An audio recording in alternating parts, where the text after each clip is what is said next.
দেখুন, চ্যালেঞ্জটা কিন্তু শুধু পরীক্ষা নিয়ে নয়, অনেক বিষয় নিয়ে আছে।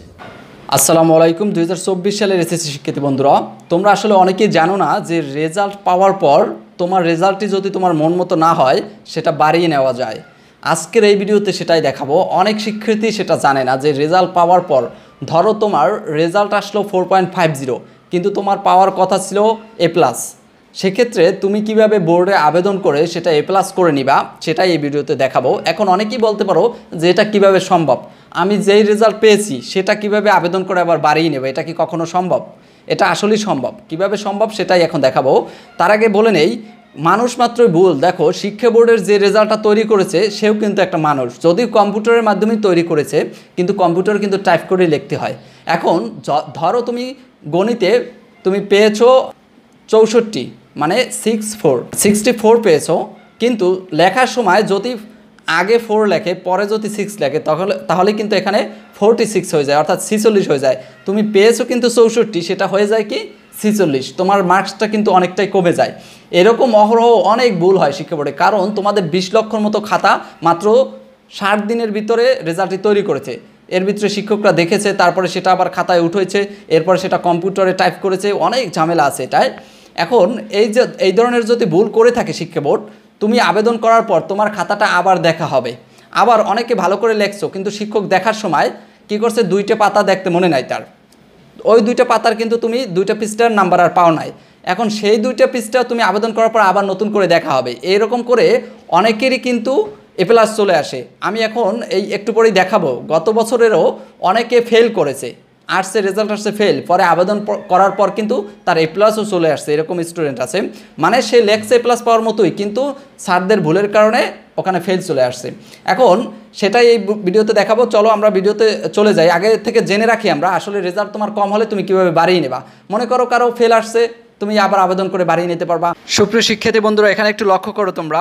দেখো, এটা হচ্ছে গত বছরের রেজাল্ট শিট, আর এখানে এই রেজাল্ট শিটটা হলো তাদের যারা যারা বোর্ড চ্যালেঞ্জ করে এইভাবে রেজাল্ট বাড়িয়েছে। দেখো, এবছরের তো এখন পর্যন্ত রেজাল্ট দেয় নাই, আর তুমি যদি ভিডিওটা রেজাল্ট দেওয়ার পর দেখে থাকো তাহলেও এবছরেরটাও এই সেমভাবেই আসবে।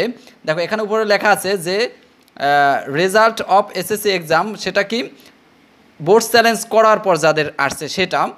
বায়োলজিতে প্রথমে A- আসছিল একটা স্টুডেন্টের, কিন্তু পরবর্তীতে বোর্ড চ্যালেঞ্জ করার পর তার A গ্রেড আসছে, অর্থাৎ প্রথমে আসছিল 3.5 পয়েন্ট, পরবর্তীতে কিন্তু তার 4 পয়েন্ট আসছে এই বায়োলজিতে, যার কারণে সে A+ পাইছে। দেখো, এভাবে ম্যাথমেটিক্সে প্রথমে কিন্তু তার A আসছিল, পরবর্তীতে বোর্ড চ্যালেঞ্জ করার পর, মানে এরকম আবার আবেদন করার পর বোর্ডে যে আমার আরও বাড়ার কথা, আমার খাতাটি আবার দেখুন, এরকম করে যেহেতু আবেদন করেছে, তারপরে আবার খাতা দেখার পর কিন্তু তারা A+ দিয়ে দিয়েছে স্যাররা, তার মানে কিন্তু তার A+ চলে আসছে। পরবর্তীতে ইংলিশেও এরকম আসছে, A আসছিল একটা স্টুডেন্টের, পরে কিন্তু A+ চলে আসছে আবেদন করার পর।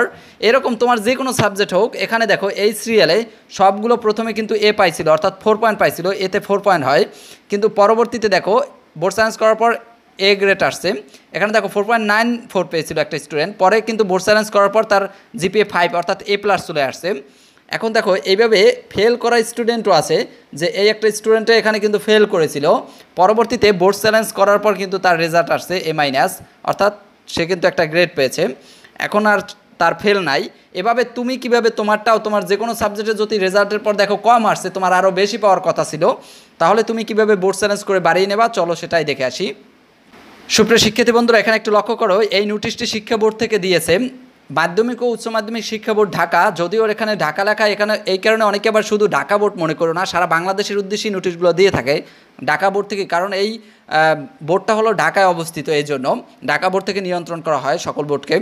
দেখো, এখানে বলা আছে এসএসসি পরীক্ষার পুনর্নিরীক্ষণের নিয়মাবলী। পুনর্নিরীক্ষণ মানে হচ্ছে বোর্ড চ্যালেঞ্জ, অর্থাৎ পুনরায় তুমি আবার তোমার খাতাটা দেখার জন্য আবেদন করবা বোর্ডের কাছে।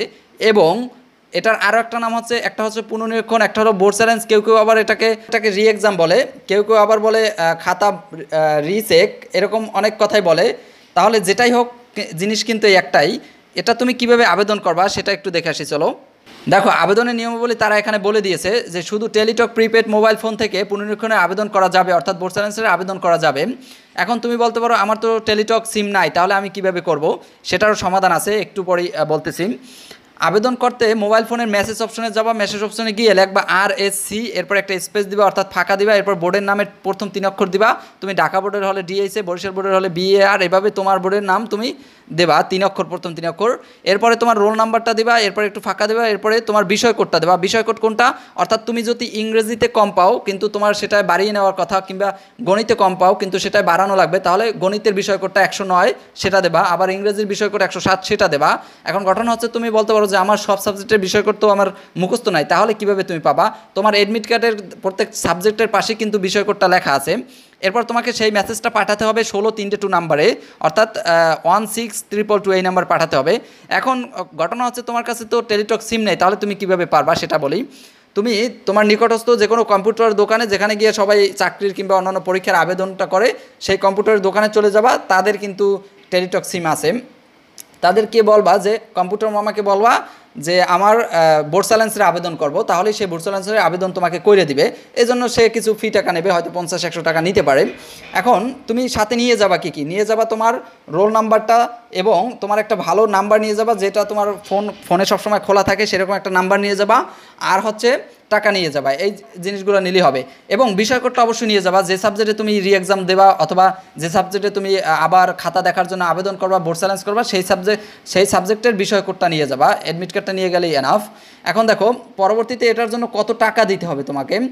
এখানে বলে দিয়েছে যে তুমি যদি একাধিক সাবজেক্টও করো, ধরো তোমার ইংরেজি ফার্স্ট পেপারে খারাপ হয়েছে, তুমি ইংরেজি সেকেন্ড পেপারে একসাথে করতে চাও, এই দুটার জন্য 125 টাকা দিতে হবে। ঠিক আছে, এখানে 125 টাকা ফি নেবে তোমার শিক্ষা বোর্ড। আর তোমার কম্পিউটার মামাকে তুমি খুশি হয়ে যা দাও 50-100 টাকা, সেটাই এতটুকুই খরচ হবে। তারপরও ভালো, এটা এতটুকু খরচের পরও যদি কারো রেজাল্ট বাড়তি আসে সেটাই কিন্তু অনেক ভালো, কারণ রেজাল্ট হলো সারা জীবনে তোমার সম্পত্তি। এই এতটুকুই ছিল, আশা করি তোমরা বুঝতে পেরেছো। আর যদিও না বুঝো, আমি এটা নিয়ে আবার রেজাল্টের পর আবার একটা ভিডিও দিব। আর তোমরা রেজাল্টের পাওয়ার পর কিন্তু এই আবেদনটা শুধু করবা, আগে করলে হবে না। পাওয়ার পর তুমি বুঝতে পারবা যে তোমার কোনটা কম এসেছে, তুমি সেটাই আবেদন করবা। আর সবার রেজাল্টের জন্য শুভকামনা রইল। মে মাসের 12 তারিখে তোমাদের রেজাল্ট দেবে SSC 2024-এর, এবং সবার জন্য দোয়া করি। আশা করি সবার রেজাল্ট ভালো হবে। চ্যানেলটি সাবস্ক্রাইব করে রাখো।